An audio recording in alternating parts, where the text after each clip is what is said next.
Bagaimana kabarnya hari ini?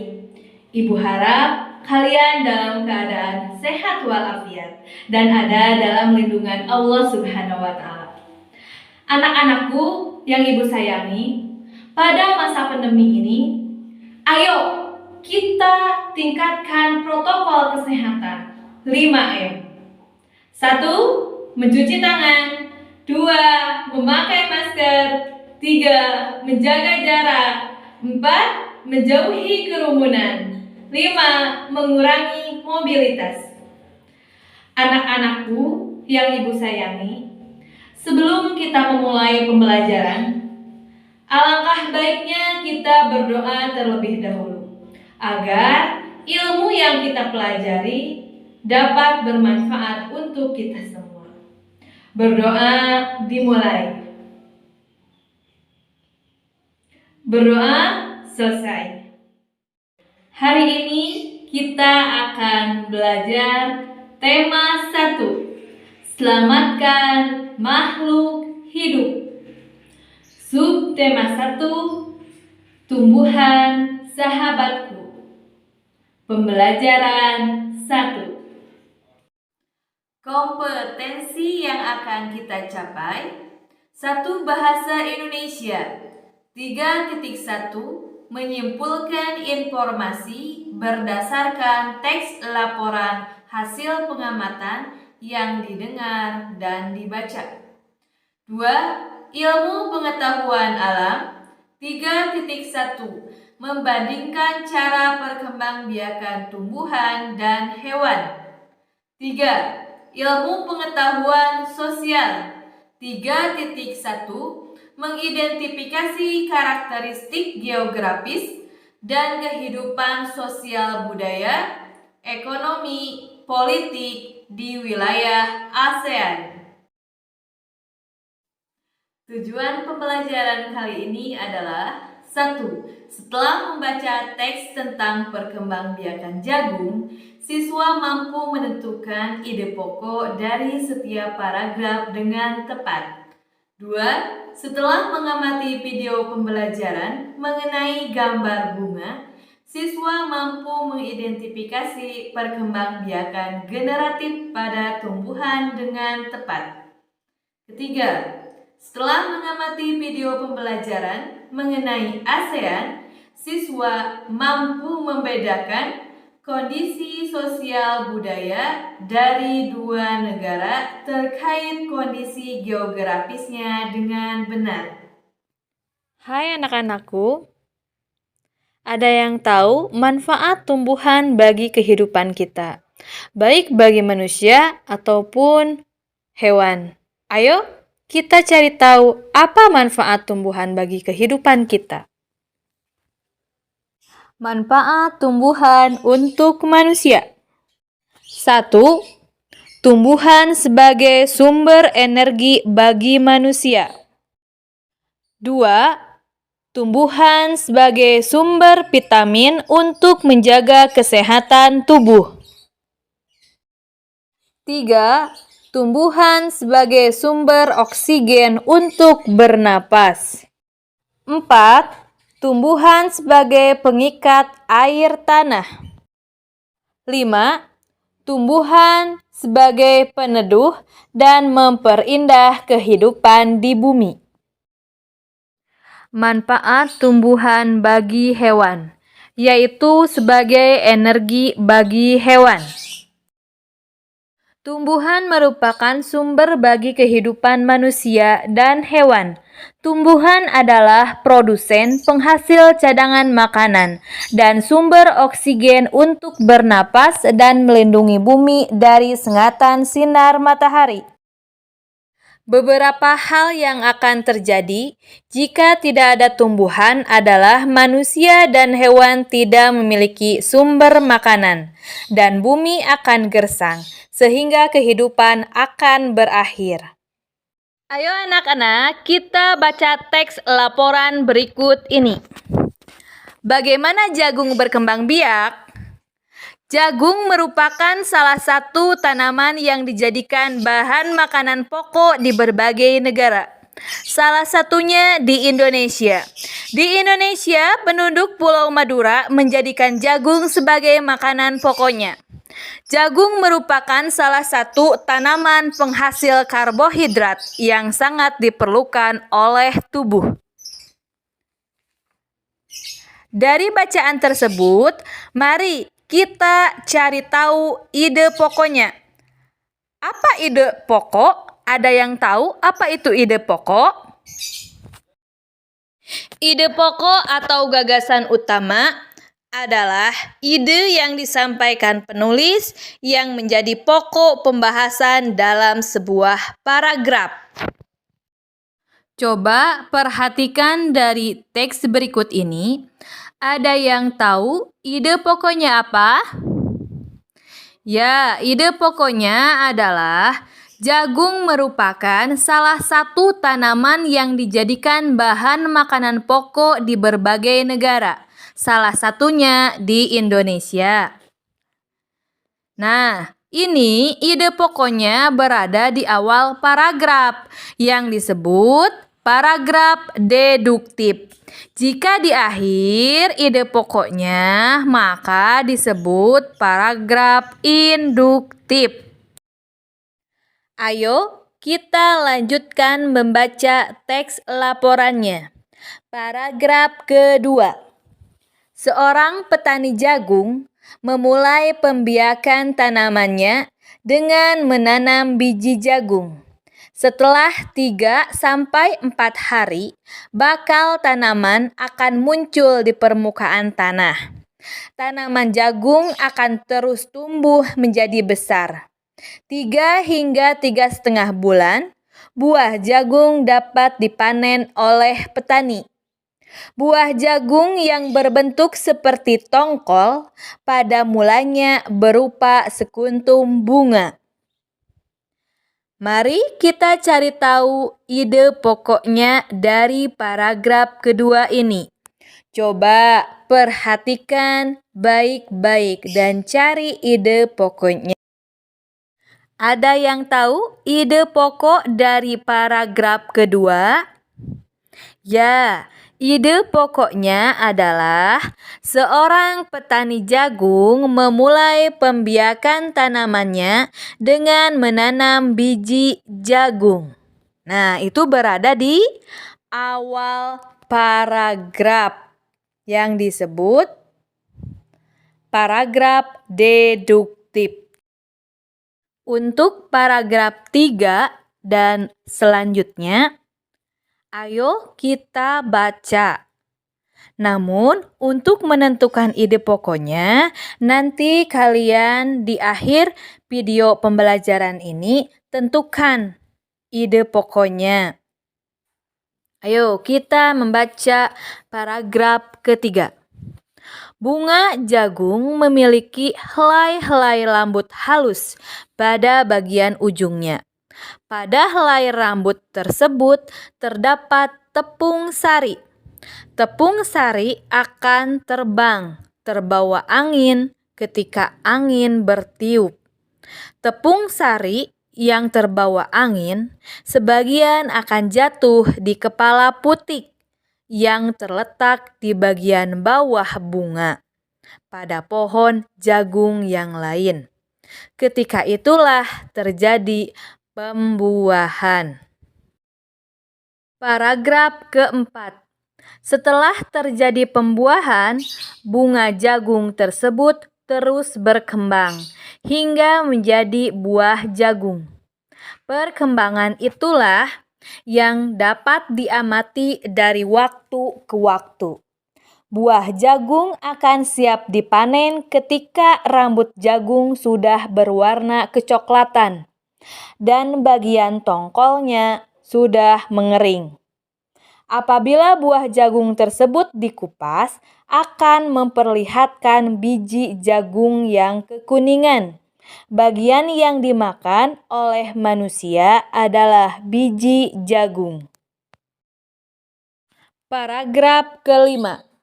Supaya jagung selalu tersedia sebagai bahan makanan manusia, maka petani jagung harus menanam kembali sebagian biji jagung dari hasil panen. Biji jagung yang tua dapat ditanam kembali. Dari sinilah akan dimulai lagi perkembangbiakan jagung. Setelah membaca teks laporan tentang perkembangbiakan jagung, sekarang kalian lanjutkan tugas mencari ide pokok dari paragraf 3 sampai paragraf kelima. Coba amati gambar berikut ini. Ada yang tahu gambar apa ini? Ya, ini adalah gambar bunga. Bunga memiliki fungsi sebagai alat perkembangbiakan generatif. Sebelumnya, mari kita bahas terlebih dahulu bagian-bagian dari bunga. 1. Mahkota bunga merupakan bagian bunga yang mempunyai bentuk paling indah karena memiliki warna tertentu. Fungsi mahkota bunga digunakan untuk menarik serangga. Keberadaan serangga yang hinggap pada bunga akan membantu proses penyerbukan. Kedua, kelopak bunga merupakan bagian bunga paling luar yang menyelimuti mahkota ketika masih kuncup. Ketiga, dasar bunga berfungsi sebagai tempat melekatnya mahkota bunga. Keempat, tangkai bunga. Fungsi tangkai bunga adalah menopang bunga dan menghubungkannya dengan bagian tumbuhan lain. 5. Benang sari merupakan alat kelamin jantan terdiri atas tangkai sari, kepala sari, dan serbuk sari.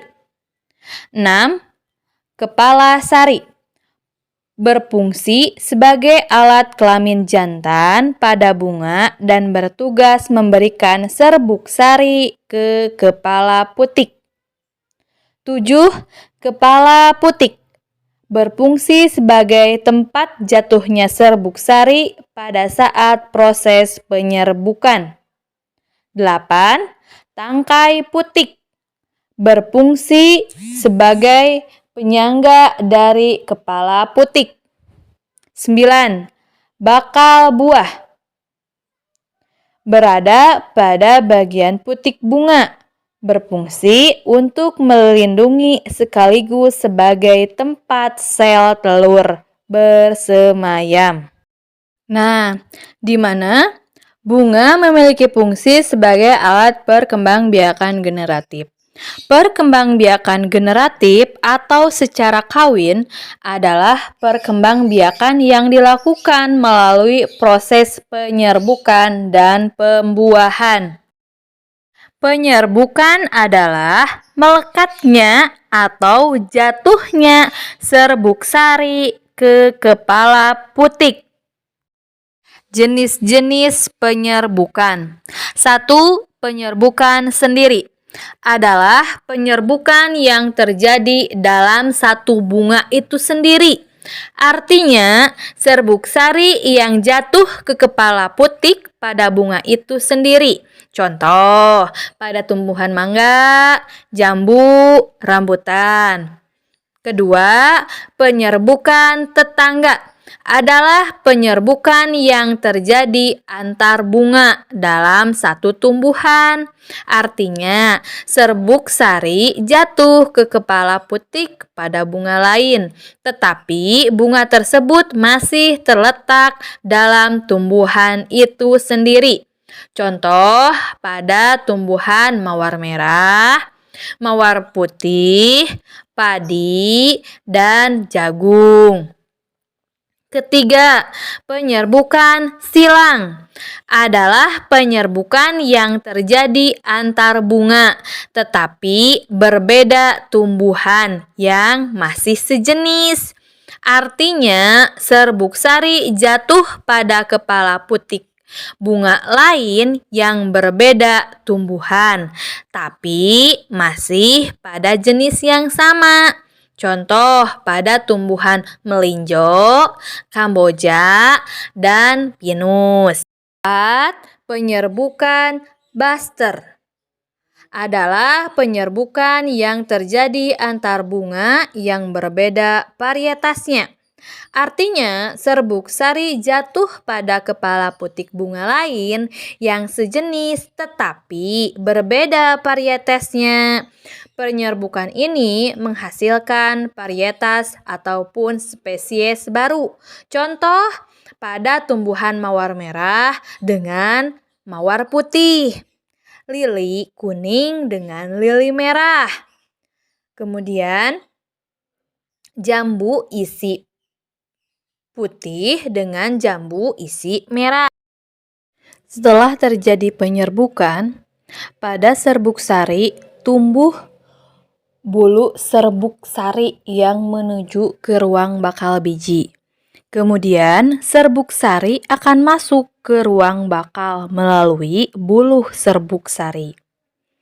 Di dalam ruang bakal biji terjadi pembuahan, yaitu peleburan serbuk sari, sel kelamin jantan atau spermatozoid dengan kepala putik sel kelamin betina atau sel telur. Hasil dari pembuahan adalah zigot. Zigot berkembang menjadi lembaga. Lembaga berkembang menjadi bakal biji. Bakal biji berkembang menjadi biji dan bakal buah. Kemudian, bakal buah berkembang menjadi daging buah. Lembaga yang berada di dalam biji merupakan calon tumbuhan baru. Tumbuhan yang berkembang biak secara generatif antara lain padi, mangga, durian, dan jambu. Anak-anak, ada yang tahu bunga apa ini? Ya, bunga ini bunga kembang sepatu. Tumbuh di Indonesia dan di Malaysia. Bunga ini dapat digunakan sebagai pewarna. Di Malaysia, bunga kembang sepatu dinamakan bunga raya dan merupakan bunga nasional. Nah, bunga ini bunga Kamboja. Bunga ini sering digunakan dalam perlengkapan tari di Bali. Dor campa atau bunga Kamboja dapat ditemukan di Indonesia dan Laos. Di negara tersebut, bunga ini digunakan untuk dekorasi upacara keagamaan dan penyambutan tamu. Malaysia, Laos, dan Indonesia hidup berdampingan. Meskipun berbeda negara, namun ketiganya memiliki persamaan dalam kehidupan sosial dan budaya. Masih banyak negara lainnya yang memiliki kesamaan. Oleh sebab itu, mereka menggabungkan diri dalam sebuah organisasi yang bernama ASEAN. ASEAN adalah sebuah organisasi internasional yang beranggotakan negara-negara di kawasan Asia Tenggara. Negara-negaranya Myanmar, Thailand, Kamboja, Singapura, Indonesia, Laos, Vietnam, Malaysia, Filipina, dan Brunei Darussalam. Negara-negara ini bersatu karena adanya persamaan letak geografis dan kemiripan budaya. Kepentingan yang sama dalam memajukan pertumbuhan ekonomi, sosial, budaya, serta menjaga keamanan kawasan menjadi dasar pertimbangan para tokoh-tokoh dunia pendiri ASEAN. Pada tahun 1967, ASEAN berdiri atas dasar Deklarasi Bangkok. Berikut ini adalah 5 negara dan tokoh pendiri ASEAN. Pertama, dari Indonesia, diwakili oleh Adam Malik. Dari Filipina, diwakili oleh Narcisco Ramos. Dari Singapura, diwakili oleh S. Rajaratnam. Dari Malaysia, diwakili oleh Tun Abdul Razak. Dari Thailand, diwakili oleh Thanat Khoman. Nah, ini merupakan 5 tokoh pendiri ASEAN.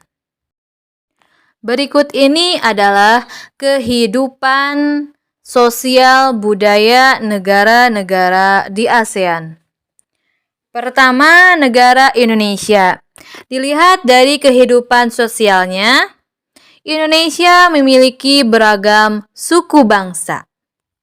Ada 6 agama yang diakui, yaitu Islam, Kristen, Katolik, Hindu, Buddha, dan Konghucu. Kehidupan budaya. Indonesia memiliki beragam bahasa daerah, tari tradisional, lagu daerah, pakaian adat, senjata tradisional, dan rumah adat sangat beragam. Sekarang kita lihat negara Malaysia. Kehidupan sosialnya, penduduknya terdiri atas etnis Melayu, Tionghoa, dan India. Agama mayoritas adalah Islam. Kebudayaan Malaysia berakar pada kebudayaan Melayu. Bahasa resminya bahasa Melayu. Bahasa sehari-hari bahasa Inggris, Tamil, dan Mandarin.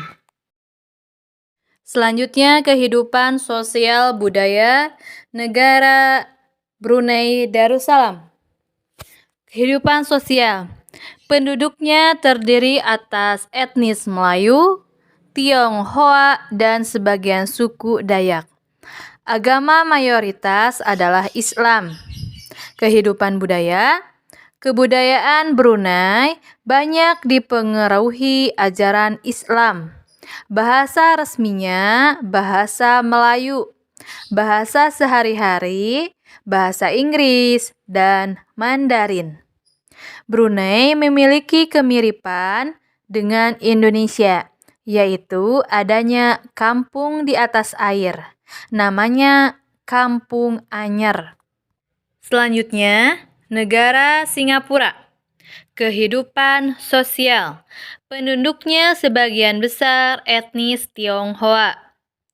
Etnis lainnya Melayu, India, dan Eropa. Agama mayoritas adalah agama Buddha. Kehidupan budaya. Budaya Singapura merupakan campuran dari ras, agama, dan tradisi. Singapura terkenal sebagai negara yang disiplin dan taat aturan. Selanjutnya, kehidupan sosial budaya negara Kamboja. Kehidupan sosialnya, mayoritas penduduknya bersuku Khmer. Agama mayoritas adalah Buddha. Kehidupan budaya. Bahasa resminya bahasa Khmer. Di Kamboja terdapat banyak candi bercorak Hindu dan Buddha. Makanan khasnya sup ikan, saus, dan tumisan. Negara Filipina. Kehidupan sosial. Suku bahasa aslinya Aeta. Namun ada juga suku Tionghoa, Filipina, Indo-Waria. Agama mayoritas adalah agama Katolik. Khusus di Mindanao Selatan terdapat suku Moro yang beragama Islam. Kehidupan budaya. Bahasa di Filipina, Tagalog, Spanyol, dan Inggris. Musik, makanan, bahasa, agama, dan tarian rakyatnya sangat terpengaruhi oleh kebudayaan Spanyol. Kehidupan sosial budaya negara Laos. Kehidupan sosialnya, penduduknya terdiri atas etnis Lao. Agama mayoritasnya adalah Buddha Theravada.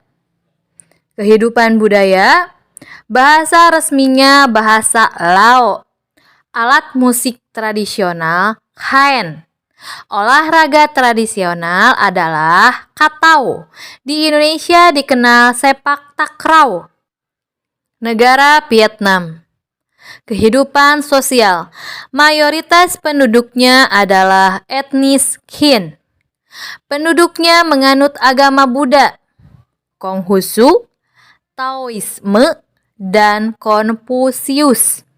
Kehidupan budaya, bahasa resminya Vietnam, serta serapan bahasa Mandarin. Makanan tradisionalnya sate lilit. Keunikan di Vietnam adalah bentuk kursi-kursi banyak berukuran lebih kecil dan pendek. Vietnam banyak kesamaan dengan Indonesia. Selanjutnya, kehidupan sosial budaya negara Thailand. Kehidupan sosialnya, suku Thailand ada suku Thai. Agama mayoritas adalah Buddha Theravada. Kehidupan budaya, bahasa resminya adalah bahasa Thai. Thailand terkenal mempertahankan tradisi dan budaya lokal mereka. Masyarakat Thailand memiliki sapaan khas yang disebut Wai. Negara Myanmar. Kehidupan sosialnya, penduduk terdiri atas etnis Myanmar, San, Karen, Rakhine, Tionghoa, India, dan Mon. Sebagian besar penduduknya adalah agama Buddha. Penduduknya menganut agama Buddha. Kehidupan budaya. Bahasa resminya Birma atau bahasa Myanmar. Myanmar dikenal sebagai negara 1000 pagoda. Pagoda yang terkenal yaitu Pagoda Sue Dogon di Yangon berlapis emas. Myanmar memiliki busana tradisional yaitu mirip sarung yang disebut longyi.